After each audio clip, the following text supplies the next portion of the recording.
Hello my dear friend, आपका मेरा YouTube channel में स्वागत है। आज हम क्लास 10th मैथ करवाने जा रहे हैं। एक्सरसाइज 8.1 का क्वेश्चन नंबर 5। क्वेश्चन नंबर 4 इसके पहले वाले वीडियो में हमने करवा चुके हैं। आज हम करवाने जा रहे हैं क्वेश्चन नंबर 5। क्वेश्चन नंबर 5 क्या है? गिवन सेक 13/12 कैलकुलेट और अदर ट्राइग्नोमेट्रिकल रिलेशंस। क्वेश्चन ये कह रहा है कि sec theta is equal to 30। Sec theta जो दिया हुआ है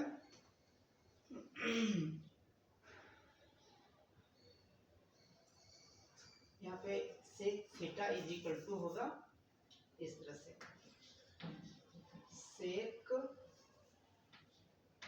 थीटा इज इक्वल टू 13/12। तो कैलकुलेट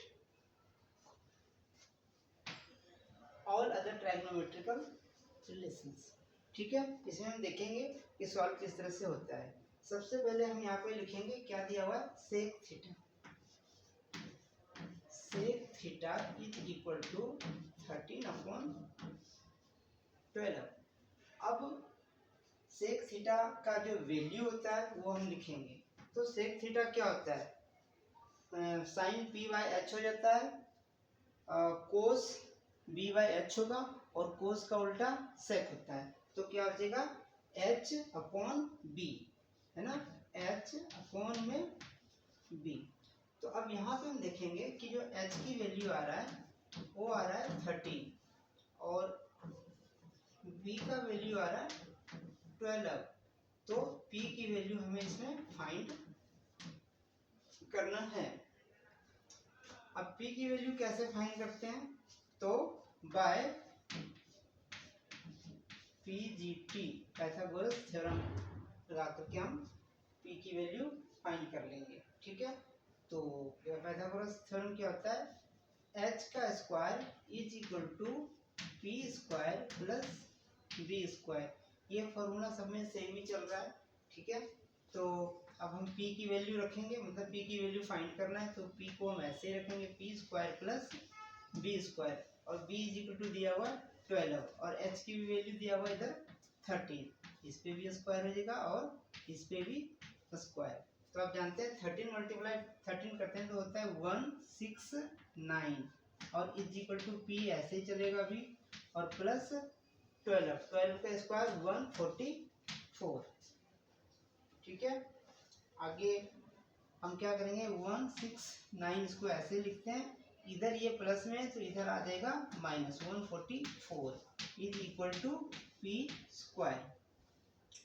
अब 169 में से 144 जब हम माइनस करेंगे तो बच जाएगा ये 25 और इधर स्क्वायर था तो स्क्वायर जब इधर हटाते हैं तो इधर इसके ऊपर रूट आ जाता है। दैट मीन्स p की जो वैल्यू हमारे पास आया वो 5 आया। p इज इक्वल टू हमने 5 फाइंड कर लिया। अब इसमें कह रहा है कि ऑल अदर ट्राइग्नोमेट्रिकल रिलेशंस हमें बताना है। तो सबसे पहला हमारे पास क्या आता है, sine theta. Sine theta is equal to होता है p अपॉन h। फिर आता है cos theta, sine P by H हो जाता है, कॉस बी अपॉन एच। फिर आता है हमारे पास टेन थीटा, जो कि आप लोग ये सभी कुछ जानते हैं, पी अपॉन में बी। अब हम क्या करेंगे, इन सब की वैल्यू रखेंगे। ठीक है, जैसा कि आप देख सकते हैं कि यहाँ पे हमने p की वैल्यू क्या फाइंड कर दिया, 5।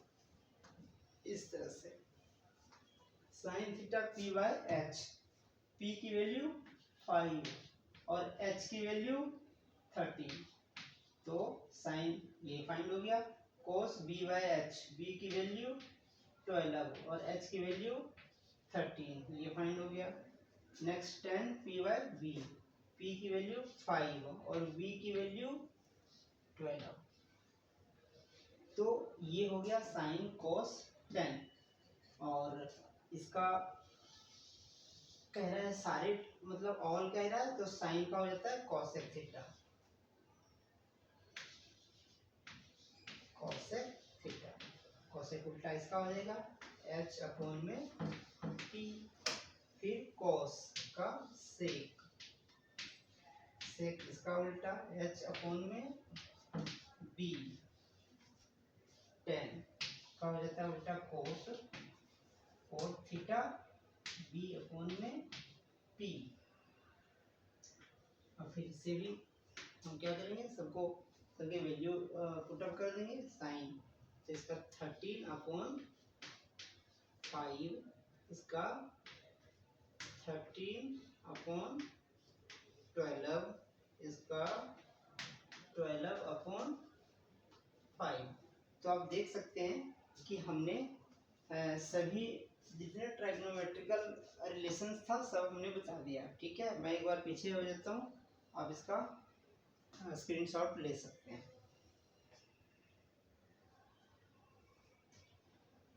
ठीक है, तो ये क्वेश्चन आ गया होगा समझ में, है ना।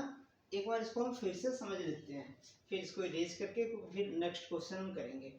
क्वेश्चन कह रहा है, कहता है गिवन मतलब दिया हुआ है sec theta 13 upon 12, sec theta is equal to 13 upon 12, तो calculate the all trigonometrical relation. तो हमें इसका सभी ट्राइगोनोमेट्रिकल रिलेशंस बताना है। तो हम यहाँ से लेके चलते हैं sec theta is equal to 13 upon 12, और सेक थीटा की जो वैल्यू होता है आप जानते हैं h अपॉन b, है ना। तो इसमें p फाइंड, यहाँ पे हम ऐसे लिख लेते हैं h is equal to 13, b is equal to 12, और p इज इक्वल टू हमें फाइंड करना है, जो फाइंड करने के बाद 5 निकला है। तो इसको लेके चलते हैं कैसे, बाय पीजीटी, पाइथागोरस थ्योरम लगाते हैं। तो पाइथागोरस थ्योरम आप जानते हैं h square is equal to p square plus b square, और h की वैल्यू यहाँ पे पुट अप किया। फिर इसी तरह से हमने इसको सारे सॉल्व करके p हमारे पास फाइनली आया 5, और इसी तरह से इन तीनों की वैल्यू लिख करके इसको सॉल्व कर देते हैं। Thank you.